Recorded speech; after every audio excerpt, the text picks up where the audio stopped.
You think Active Directory is legacy? Well, think again if it brings down your entire environment. And that's exactly what we're going to talk about today as I'm joined by legendary MVP Jorge de Almeida Pinto, and we're going to talk about Active Directory security and incident response. So if you want to learn more, stay tuned. My name is Michael, I'm your host, and this is the Zero Trust Zone podcast.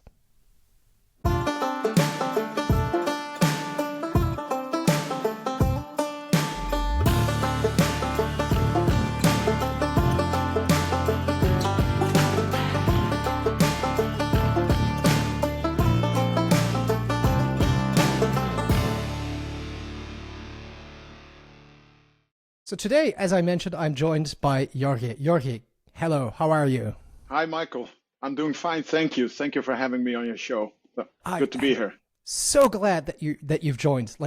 First of all, this sounds a little bit like a fanboy, but I am, right? You've been one of my idols for so long. I mean, both you and I have been in the MVP program for a while, but you've been an MVP much longer. So for those who don't know you, which I highly doubt, can you introduce yourself a little bit? Yeah, my name is Jorge Almeida Pinto. I'm living in the Netherlands, working for Paris almost 4 years, next February, 4 years. Working over there as an incident response lead.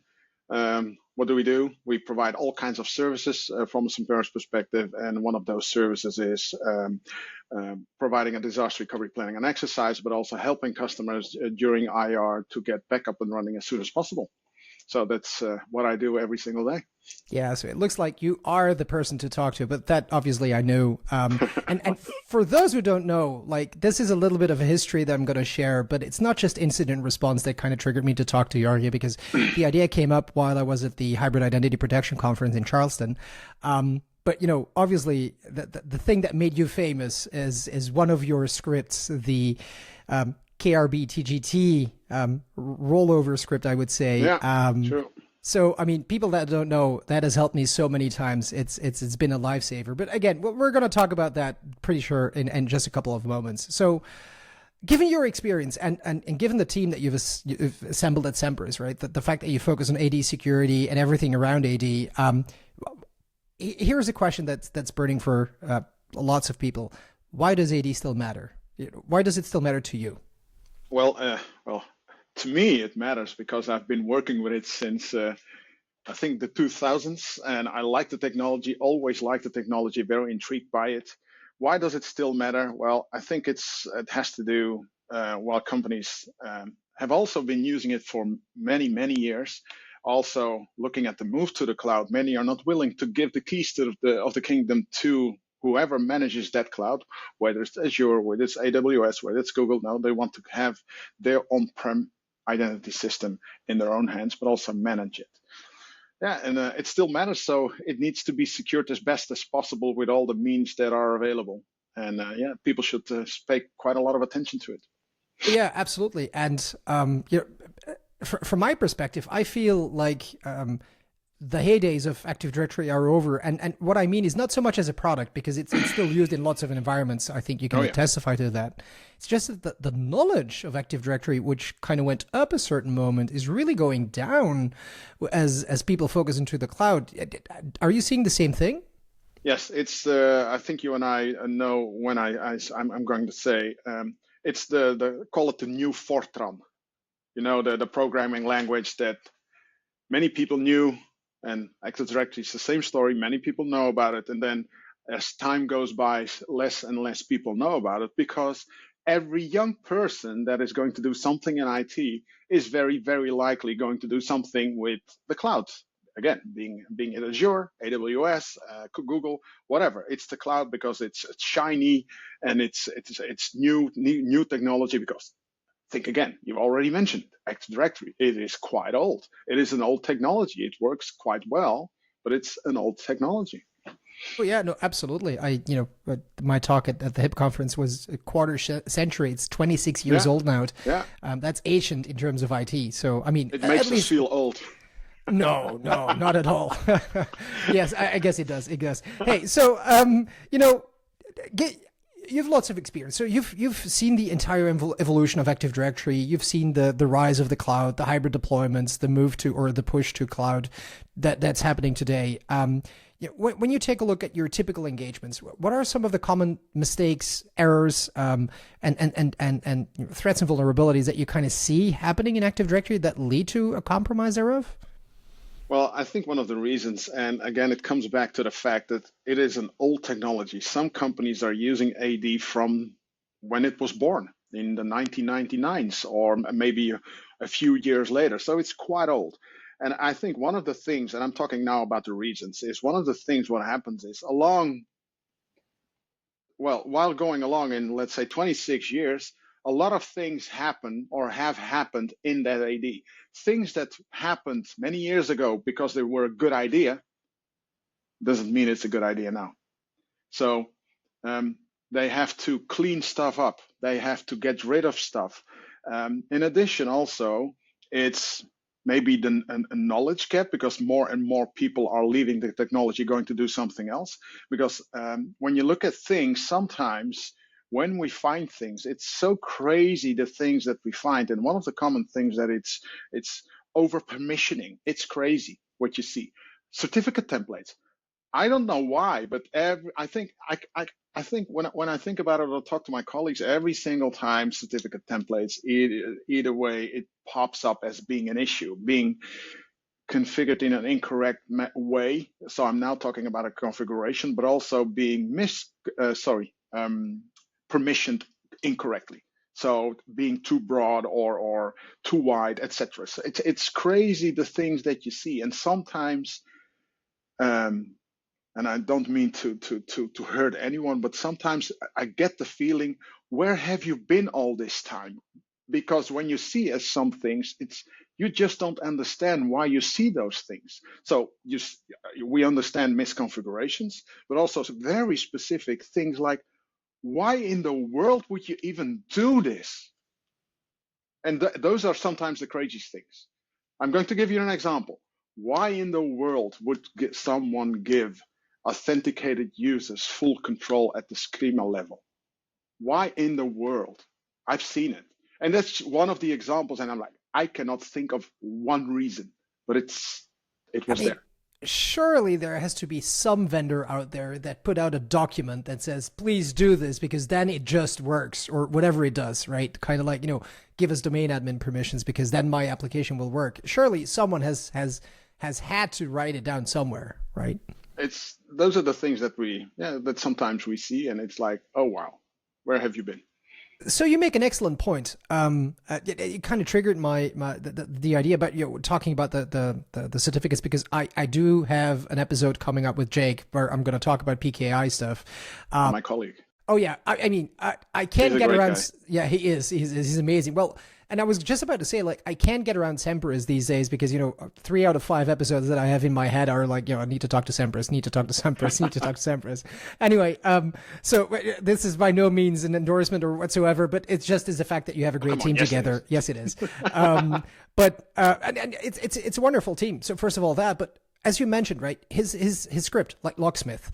I mean, makes it super easy to detect what's happening. At least, even if you're not confident in solving certain problems, I would expect that if you're running a PKI on premises, even if it's totally badly configured, that you somehow already heard about Locksmith. And for some reason, people haven't, which is interesting because it's not that hard to find. And so the fact that you said, why are people doing this? And have you been living under a rock? Kind of, trying to understand what the difference is and why. Couple of years back, more people knew about this. Like when I would have a friendly chat about AD, people would be like, oh yeah, I know this. Oh yeah, I know you're his tool. Oh yeah, I know this. And today everyone looks at you as like, oh, never heard of it. So it is changing rapidly. Well, I think so. One is the interpretation of why are we seeing the things we see. The other one is, for example, the tools that are available on the internet, you just have to find them, because if you don't know what to look for or where to look, you will never find it. I still meet people between brackets that suddenly, oh, you have a script that can automate that, the CryptKT one. And also, I think that for Locksmith, the same applies. If you don't know it exists, It's either luck by hitting it because you queried something in Google and you mistakenly or found it, so you can then use it, or either mouth to mouth that people talk about it and suddenly, oh, I need to have a look at that tool. But indeed, Locksmith is a very, very nice tool. Yeah. Yeah, it is. I mean, and there's plenty of examples, and I'll link some of them, below the episode so that people can hopefully find them a little bit easier. But moving along that same path, so we talked about a little bit what you see in Active Directory and some of the common mistakes. But how have you, if you have seen the evolution of hybrid deployments and how that kind of changed the landscape? Is there, like, the past couple of years, do you see how incident response is really changing, how threats are changing, or is it still the same, same old when it comes down to compromised Active Directory? Well, one of the things that so I think you have multiple questions. You're asking multiple questions. Looking at the threats, I think the scope changes, or has changed. And what I mean with it is that people might not be aware of it, but if they do it incorrectly, you might expand the attack vector from AD into Entra ID because of misconfigurations or syncing admins into the cloud, or even users into the cloud that have strong powers in the cloud, but also the other way around. Same applies. So if you do it incorrectly, suddenly you have expanded the scope of attack, not just for one system, but to multiple systems. And that makes it, very tough. So there are a few best practices, like, for example, every admin should only be in that identity system that the account admins, period. Do not sync it into the cloud. You want an admin in the cloud, have a native account, do not sync it. That's one of the things. Looking at the incident response part, well, when you look at it from a service perspective, Active Directory is owned by a organization somewhere, and it's configured and it's running and configured somewhere. So as soon as the attacker is able to go in, they are able to bring not just the service, but also steal the data. Mm-hmm. So they bring the service down, but before doing that, they steal the data. And on Entra ID, well, bringing the service down, well, I think then everybody in the world has a serious issue, including Microsoft itself. So let's say that something like that would never happen. Well, again, never say never. Hopefully it never happens. But it's just more of the data. And then when looking at the experience of what goes wrong, I'm not saying that Entra, nothing happens, because what can happen? You can get locked out. What do you do when you're locked out? There's only one way to get in, and that's call Microsoft. Hey, dear Microsoft, they have a specific process. Dear Microsoft, make sure, or you have to prove you own it, obviously, and then there's a whole process to get back in. But from an Active Directory perspective, it's down, it's ransomware, and then, well, they grabbed you, and if you don't have any backup, you have a serious issue. There's only one way out, and it's pay up the money. And then you have to have a process and understand on what to do and how to do it to bring it back. And then there's an interaction between both, because think about it. If you have an incident response and if you have to recover, it means when you think about Active Directory, normally syncing into Entra ID. So in this case, Active Directory is the authoritative system. Entra ID is the non-authoritative system. So Entra only knows what AD knows, but now AD suddenly goes back in time. It goes to an older state. Just an example, my recommendation is always use the most recent backup ever, no matter what. There's a whole reasoning for it. But let's say that if you use the backup of yesterday to make clear the time difference, the further you go back in time, the bigger the gap will be, not just with the AD state of today, but also with Entra. And then it requires all kinds of special actions to make sure your data in Entra doesn't get deleted. And then when I'm talking about data, I'm talking about groups and accounts, not your data on SharePoint or whatever, but your accounts. Those are the ones that will be impacted if you take the wrong steps.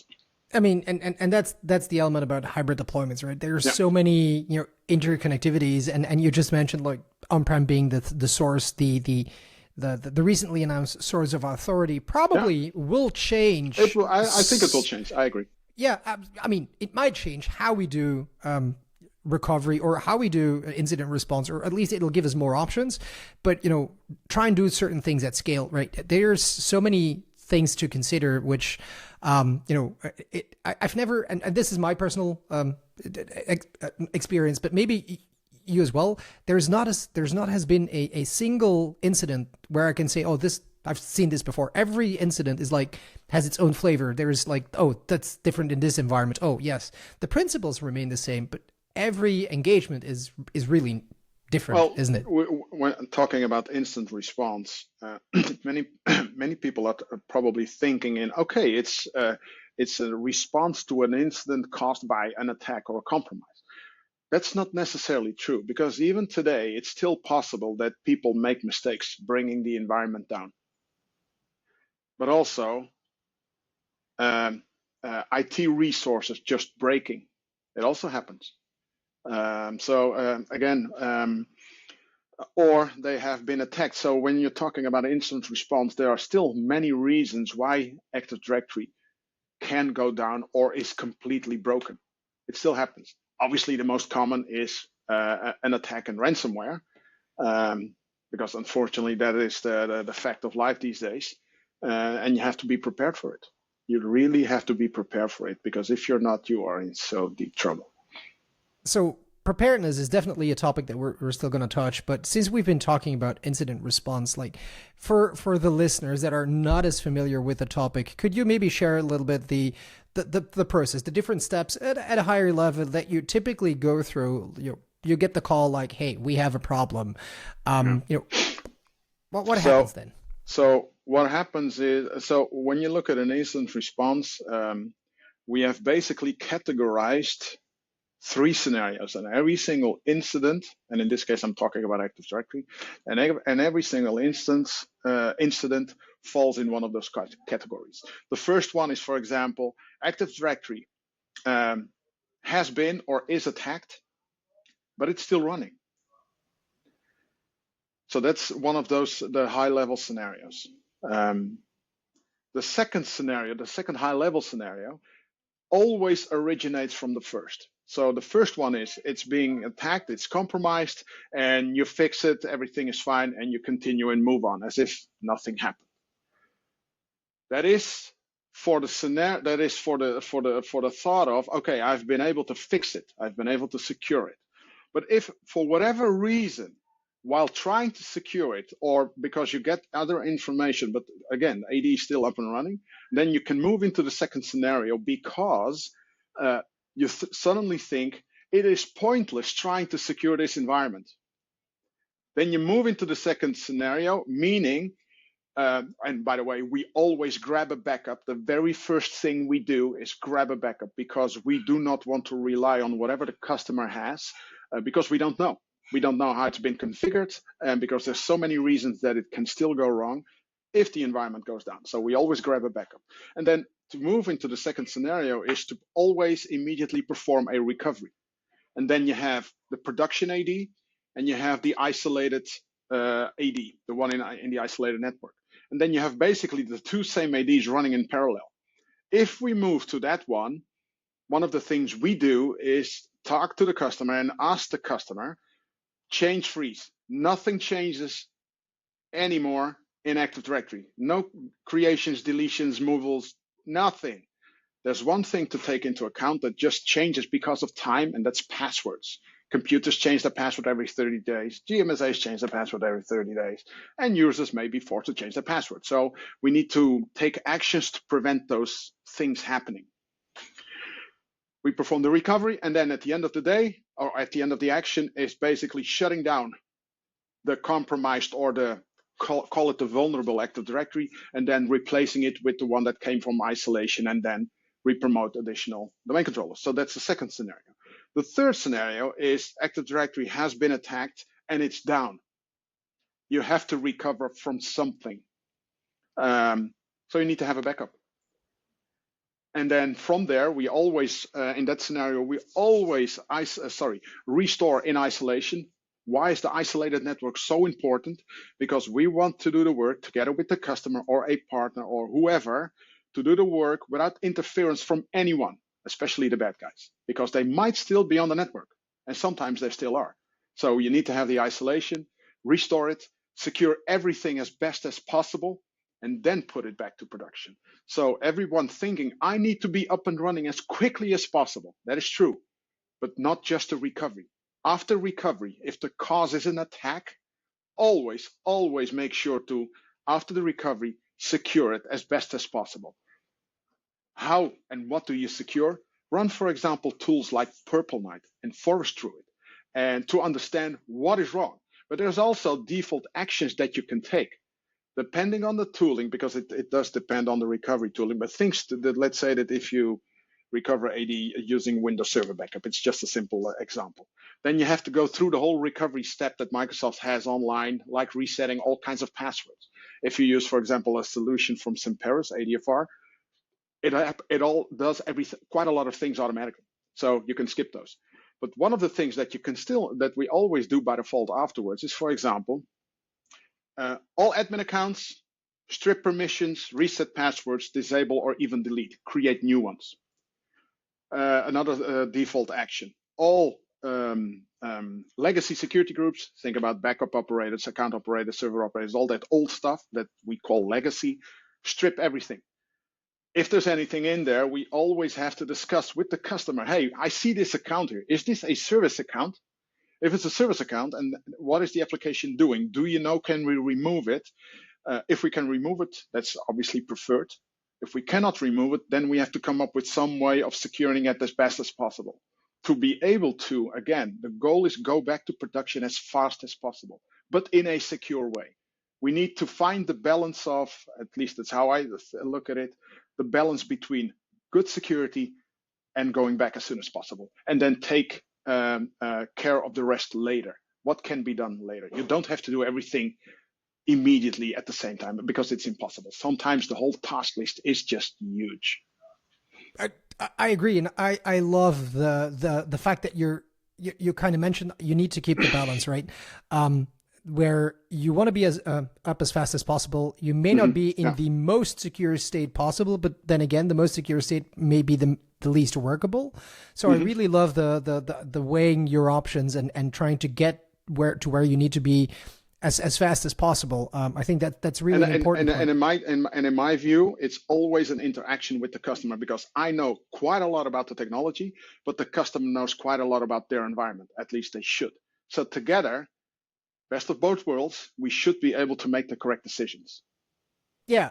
Although, one element that you have during incident response is the motto of never letting a good crisis go to waste, because this is typically a moment where you can actually push through changes that you've not been able to do because, it'll break and no, we can't and blah, blah, blah. And all of a sudden things become possible because, you're now faced with the reality, right? Changes are possible, budgets are suddenly available, and you name it. Suddenly, I fully agree. Never waste a good crisis to get something done. So I heard, like, throughout the entire process, a really interesting element, right, where you come in, you reprioritize a little bit the order, that the standing order of you come in, you contain, after containment, you do eviction. If we're talking about a cyber attack, right? Not about the infrastructure going down. So you contain, you evict, you rebuild or recover the environments, right? And what I hear you say, and I think it's really interesting, is that, hey, you come in, you still do that, but whilst you're trying to figure out what's happening, start rebuilding or recovering, because that'll speed up the process afterwards. So I think that's really interesting to take as a little bit of a takeaway, because people will kind of sequentially go through, okay, let's try and find this, and only after hours they'll start rebuilding. It's about being prepared. It's the whole thing about being prepared, because you are never alone on things like this. So it's like, for example, let's say if we are working together, and as an example, hey, Michael, I'm going to continue to try to secure the ACD. By the way, we don't know if we need it or not, but you talk to the customer in creating, for example, an isolated network and start the recovery.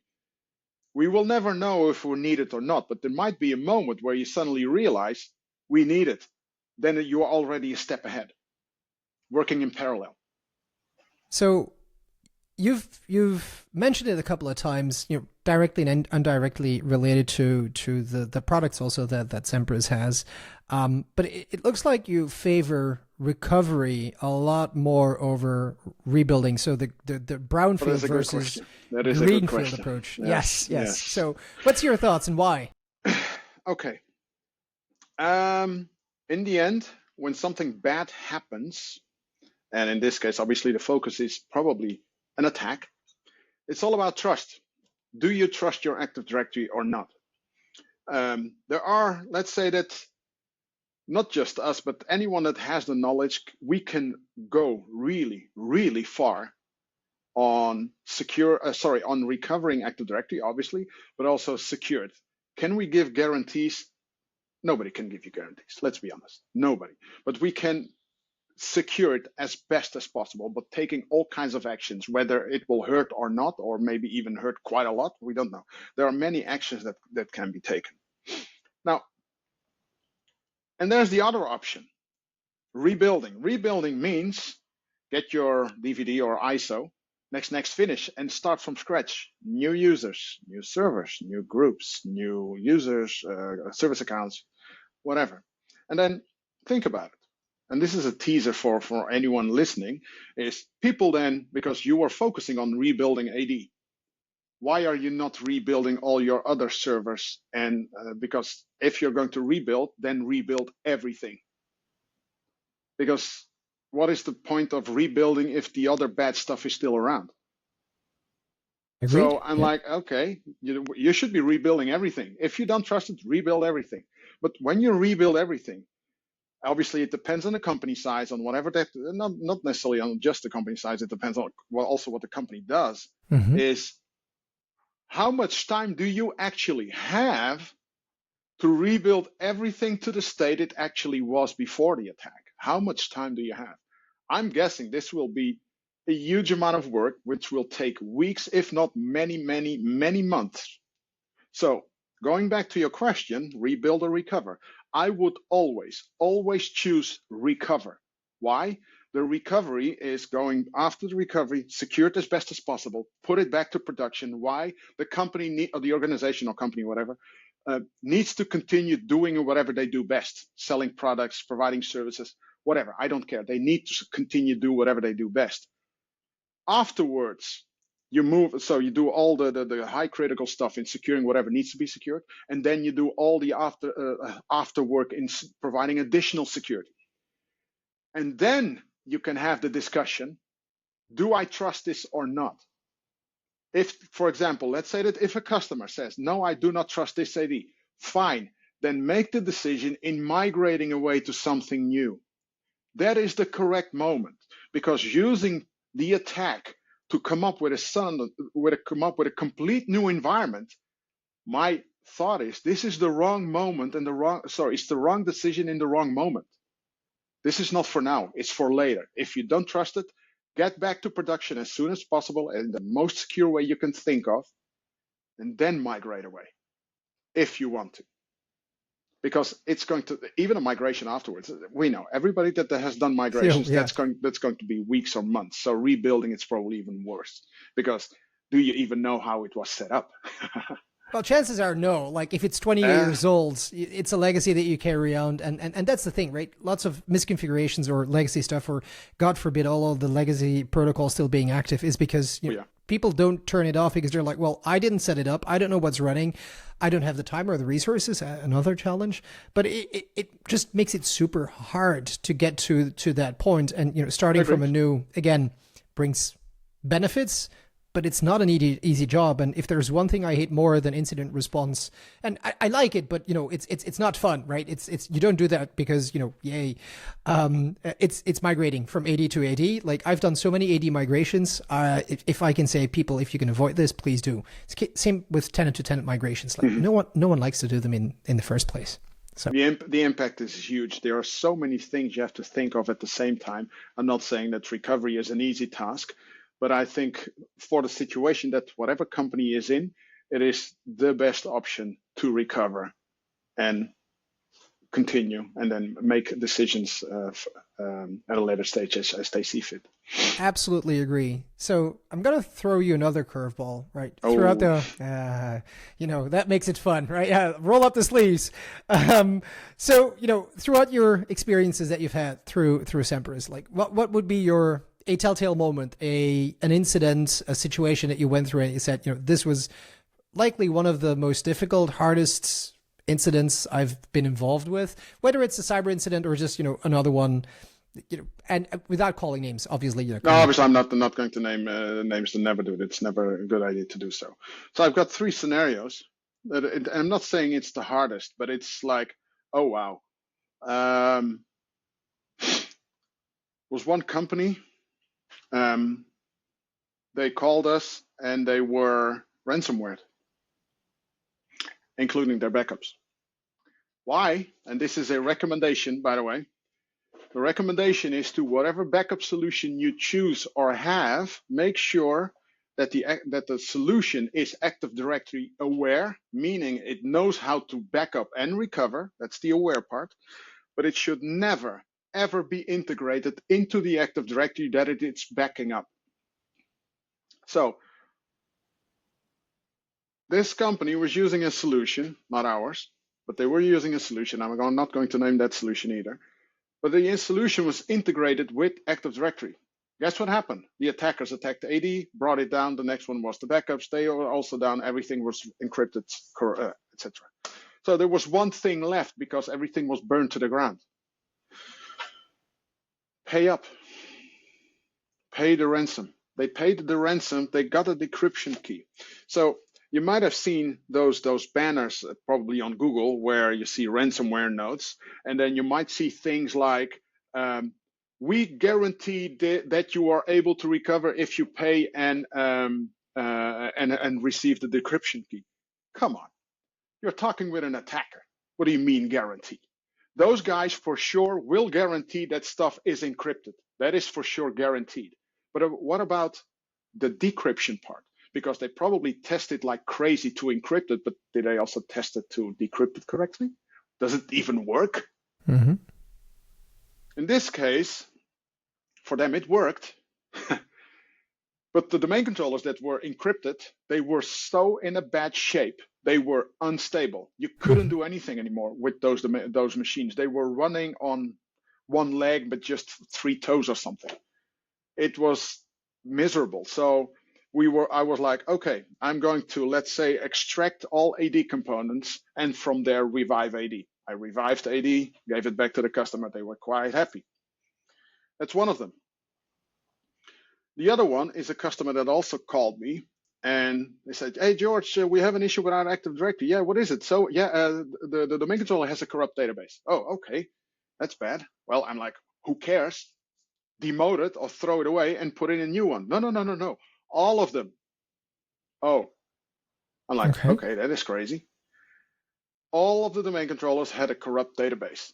AD was still running, so the database, to make it clear, the database itself was not corrupt, but the content in the database. How it got corrupted, even until today, I do not know, because we tried to repromotion.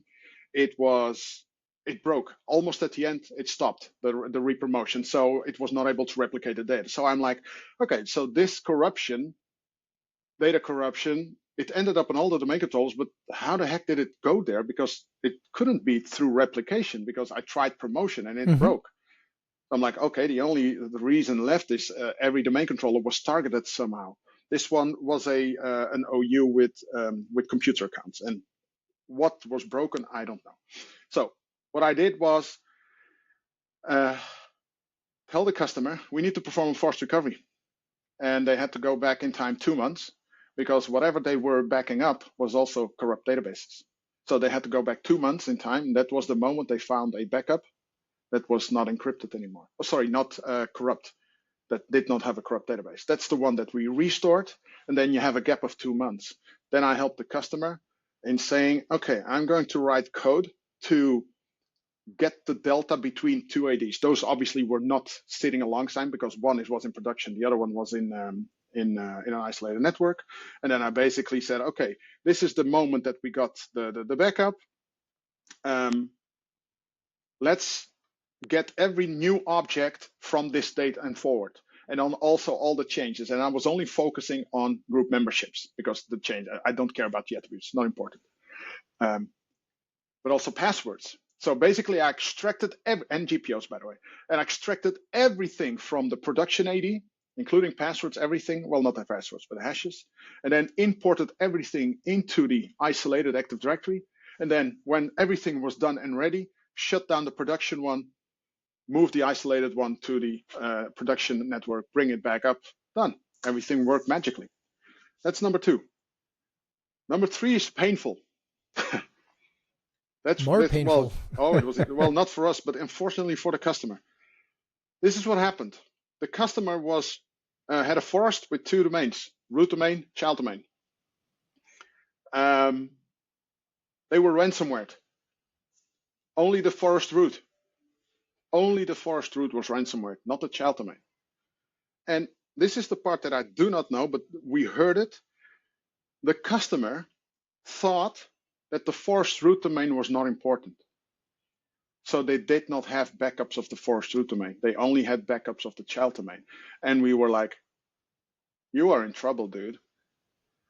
And I don't recall how it happened, but they were able to decrypt. And I'm like, well, unless you have a backup, I can't do anything. Wow, and they didn't have a backup. So basically that forest was now technically dead. There's one solution only: migrate away. Yeah, that's for sure. Wow. That one was let's say that in the work that we do every single time, it's sometimes if you think you have seen it all, the answer is no. So I find it interesting because throughout all the stories that you've shared so far, there is one common, I'm not going to say enemy, but one common element that I've heard. It's the backup part, where you don't have reliable backups, you're in trouble. You don't have backups, you're in deeper trouble. You do have backups, you may still be in trouble. And that's the second scenario you just shared kind of prompted me for this question. So they had backups, but they were as corrupt as the Active Directory, because itself. It was backing up the corrupt AD. Yeah. So, but how do you protect yourself from that? How do you know your backups are not corrupt unless you're restoring them on a daily basis? It is a very good question. To be honest, this was in older. So this happened about 2 or 3 years ago or so. It was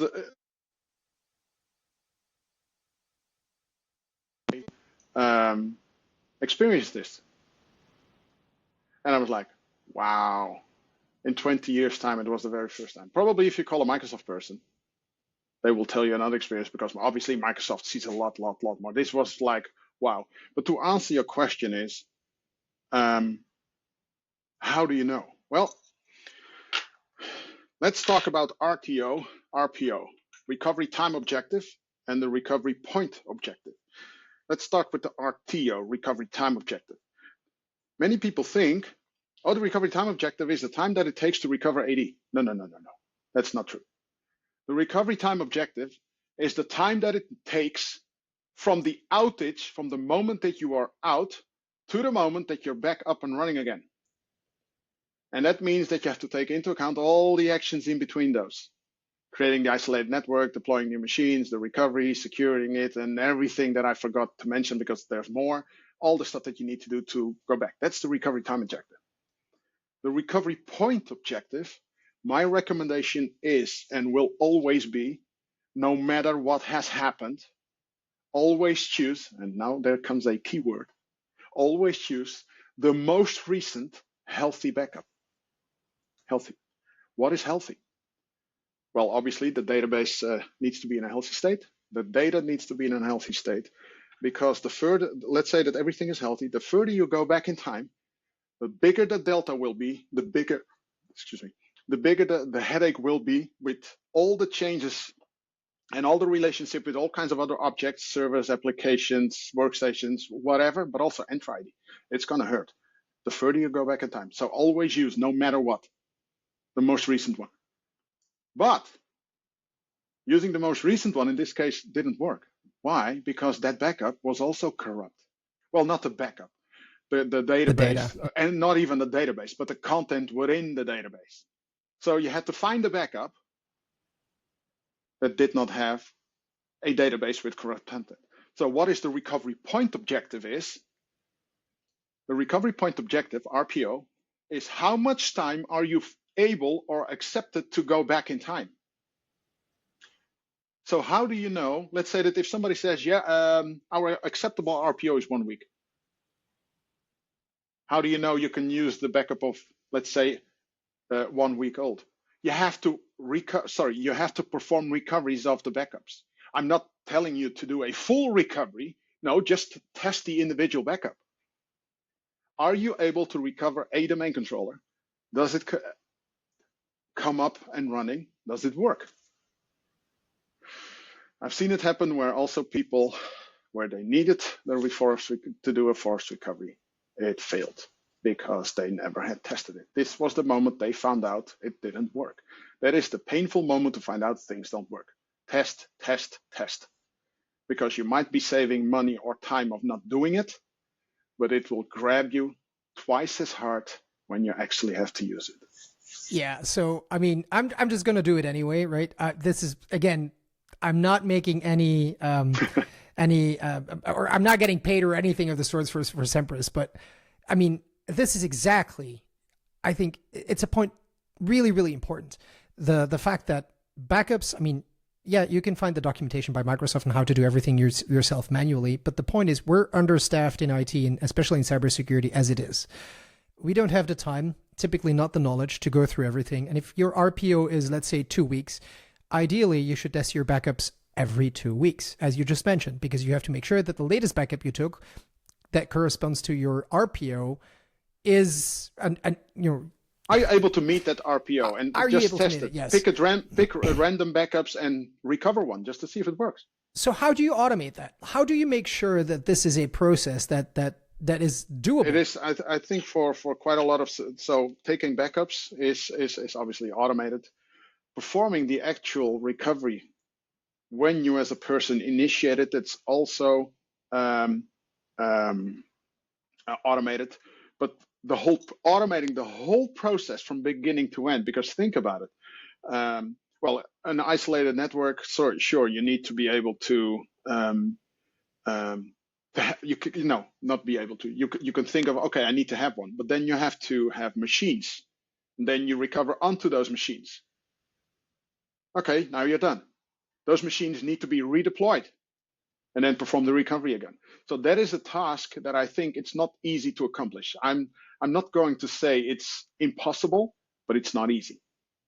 Because I can imagine, and it's a very, very good point, because as you said it yourself, how do you automate it? Well, one of the tasks that I have when it's in Paris is delivering the disaster recovery planning and exercise, basically guiding and helping a customer creating a disaster recovery plan. And this was exactly one of those questions, because we had the discussions about RPO, RTO, and everything around it. And the next question from the customer in this case is, okay, how can we automate this? And I'm like, yes, it's possible, but there's quite a lot of work in it. Especially, so it's not an easy one. So I think for now, until it is possible, is randomly test. At least do something. Not doing anything is not an option.